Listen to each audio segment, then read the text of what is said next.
We have seen a ton of great teams in high school basketball. Montverde Academy is stacked every year, IMG Academy has had a ton of great teams, and even Oak Hill. And that is just a very short list because there are many more. But the team we're going to be talking about today is the best team high school basketball has ever seen.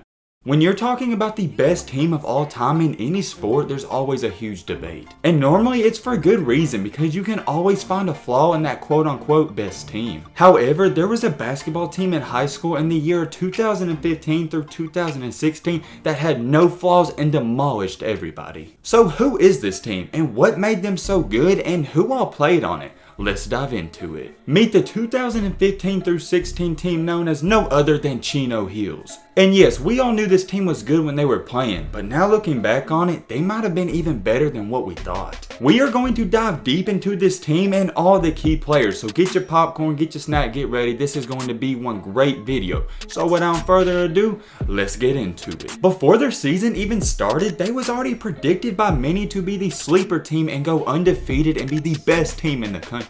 And those are pretty heavy expectations, so they definitely felt the pressure. But everyone on this team was ready for it and they knew what was in front of them and they had to come and play each and every game. Now before I start going over all the players, I just want to let you guys know I'm not covering each and every player because this video would be way too long. We are just going to be covering the main 5 players on this team that stuck out the most. And for our first player, let's start it off with no other than Eli Scott. Eli was a 6'4" and a 190-pound small forward that could do a little bit of everything. Out of all the players we're going to cover, he was probably the most slept on because he was really good. And in 35 games played for Chino Hills, he averaged 15.8 points per game. So it's not like Eli was a role player, he was actually really productive. He also pitched in 2.4 assists and a very solid 8.6 rebounds per game. And those numbers were good enough to earn him a 3-star ranking, which is very solid as well. And he had a lot of small schools very interested in him, but ultimately he wound up deciding to go to Loyola Marymount. And at his college, for his freshman year, he averaged a great 12.6 points per game. As a freshman, that's very solid. And he also pitched in 7.3 rebounds per game and 2.3 assists. And flash forward in time to his recent year, which was his junior season, he jumped his points per game up to 15.5. But not only that, he also averaged 4.3 assists and 6.7 rebounds. I think it's safe to say Eli's having a great college career, and I think if he keeps it up, he can definitely play professional basketball. And even till this day, he's very underrated. So with that being said about Eli, let's head into our next player. Our next player we're going to be covering is a fan favorite, and he was the point guard of this team known as no other than LaMelo Ball. Does he really need an introduction, and do I really have to say anything about this kid? He can absolutely hoop. By the time it was all said and done, LaMelo Ball was regarded as a 5-star recruit. And for Chino Hills during this amazing season, he averaged 16.4 points per game. But keep in mind, at the time, he was just a freshman and only 5'10". So for a freshman playing for the best team in the country to be putting up those great numbers, that's outstanding. He was an overall very solid point guard despite of his age. He got everyone else involved and he led this team. I'm not going to say too much more about LaMelo because you guys know the rest. He wound up playing one more year there, had a great year, then transferred, had another great year, and now he's looking like a top 5 NBA pick. With that being said, let's head into our next player. Coming in at 6'5", weighing 195 pounds, we have another point guard and also a McDonald's All-American known as Lonzo Ball. This guy was an absolute beast for Chino Hills during their run and was a 5-star recruit as well. And not only a 5-star recruit, he was ranked the 4th best overall player in his class.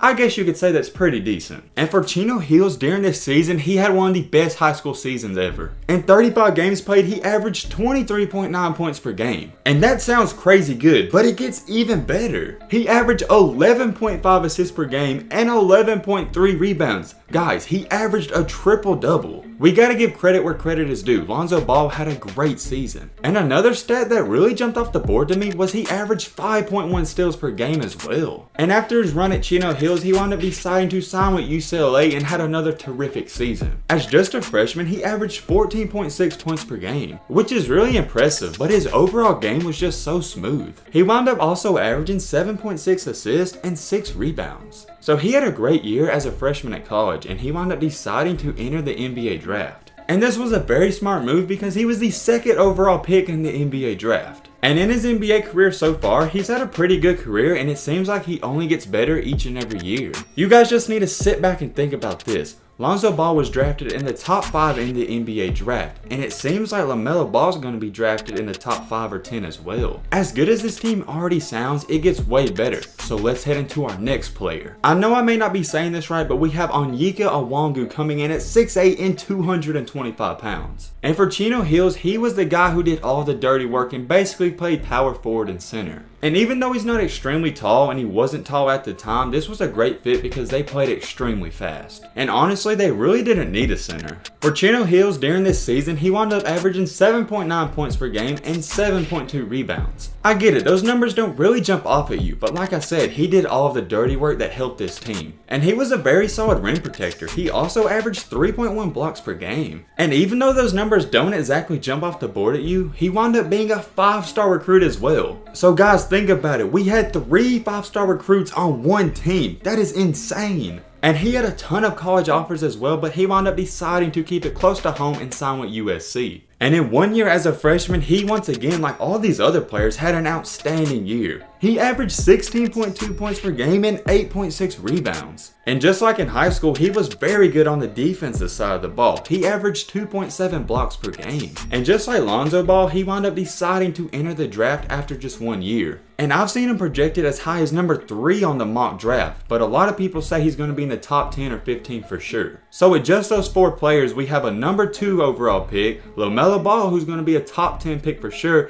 and this guy who's going to be a top 15 pick or top 10 pick for sure as well. Which is crazy, but the crazier part is they was on one team together. And think about it, this was on the high school level. They're not even playing the best of the best competition. Imagine your name's Timmy and you had a hard day in math class, and then when it's over, you gotta go and play Chino Hills later that night. Alright, anyways, let's continue on with our video. Our last and final player we are going to be covering is no other than the disappointment of the group, which is LiAngelo Ball. Now, I know a bunch of you are gonna go straight to the comments and be like, yo, LiAngelo sucks, this and that, but at the time, he was actually really good. He was the shooting guard for this team, and he came in at roughly 6'6" and 240 pounds. And just like the other 4 players, he was ranked as well, but he was only ranked a 3-star recruit. And like I just told you guys, even though he's not doing really good now, at the time for this team in 2015 through 16, he had a great year. For the season, he averaged a whopping 27.4 points per game. Guys, that's extremely good. We gotta give credit where credit is due once again.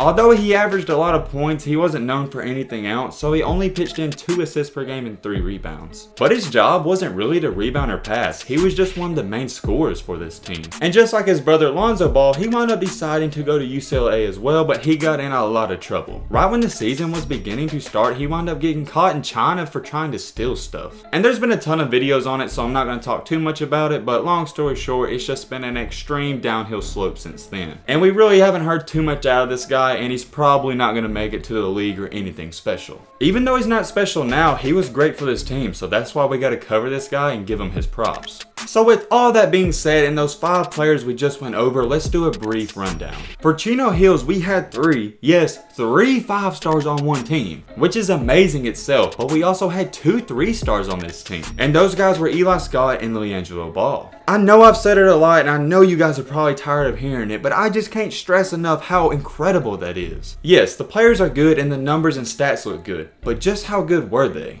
Well, the difference between this Chino Hills team and a lot of other teams is this one thing. These guys weren't just winning games and beating teams, they were literally crushing their opponents. The games they played in were not close whatsoever, and sometimes they would even run it up. But not only that, they were very entertaining to watch, and they had a unique style of gameplay. Oftentimes they would snowbird and play defense with only 4 players. And surprisingly, this wound up working a lot because they got a lot of free and easy baskets. And this team isn't like the Warriors where they choked at the end. Out of 35 games played, they won all 35, so they went 35-0. And yes, I know some of you wondering, yo, did they win the championship? Yes, they wound up winning the championship. And after they won that championship, this is what their coach had to say about it. We knew when the season started we had a chance to do something like this. So we said, let's go for it, let's schedule the best teams we can find. Let's travel all over and get the best competition we can. I'm more relieved than anything for it to come to this. As we got closer and closer to this game, the pressure kept building and building. You always worry about having that one game where everything goes wrong. And before we go any farther in this video, I just want to touch a little on that. He is completely right. I don't think you guys quite understand how hard it is to go undefeated in any sport in life. If you go undefeated, that means you showed up each and every night or each and every game and you didn't slip up once. And that's hard to do, especially for high school teams. And these guys answered the bell. They didn't even slip up one time. And here's what Lonzo Ball stated about their achievement. It's great to all be playing together and to accomplish this goal together.